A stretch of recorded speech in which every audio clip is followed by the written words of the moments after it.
বন্ধুগণ, এত ছোট একটা বাক্য যা আপনি পাঠ করলে, যে দোয়াটা আপনি পড়লে কিয়ামতের দিন আপনার থেকে বেশি নেকি নিয়ে কেউ উঠতে পারবে না। আল্লাহ রসুল সাল্লাল্লাহু আলাইহি ওয়াসাল্লাম বলেন, যে ব্যক্তি এই ছোট একটি বাক্য তেলাওয়াত করবে সকালে 100 বার এবং বিকেলে 100 বার, কিয়ামতের দিন তার থেকে বেশি নেকি নিয়ে কেউ উঠতে পারবে না।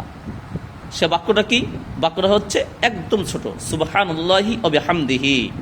বাক্যটা এত সহজ, এত ছোট, সুবহানাল্লাহি ওয়া বিহামদিহি। যদি কোনো ব্যক্তি এই দোয়াটা, অন্য রাওয়াতে আছে 100 বার দিনে পাঠ করে, তাহলে সমুদ্রের ফেনা পরিমাণ গুনাহও যদি তার আমলনামায় হয়ে থাকে, আল্লাহ তাআলা সব মাফ করে দিবেন। সুবহানাল্লাহি ওয়া বিহামদিহি, ছোট একটা দোয়া। আমি আবার দোয়াটা বলতেছি, সুবহানাল্লাহি ওয়া বিহামদিহি।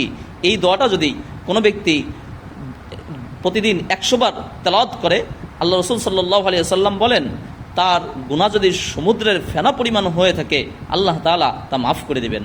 অন্য রাওয়াতে আছে, যদি কোনো ব্যক্তি এই দোয়াটা সকালে 100 বার এবং বিকেলে 100 বার তেলাওয়াত করে, তাহলে কিয়ামতের দিন তার থেকে বেশি নেকি নিয়ে কেউ উঠতে পারবে না। দোয়াটা কি? সুবহানাল্লাহি ওয়া বিহামদিহি, সুবহানাল্লাহি ওয়া বিহামদিহি, সুবহানাল্লাহি ওয়া বিহামদিহি। এত ছোট দোয়া।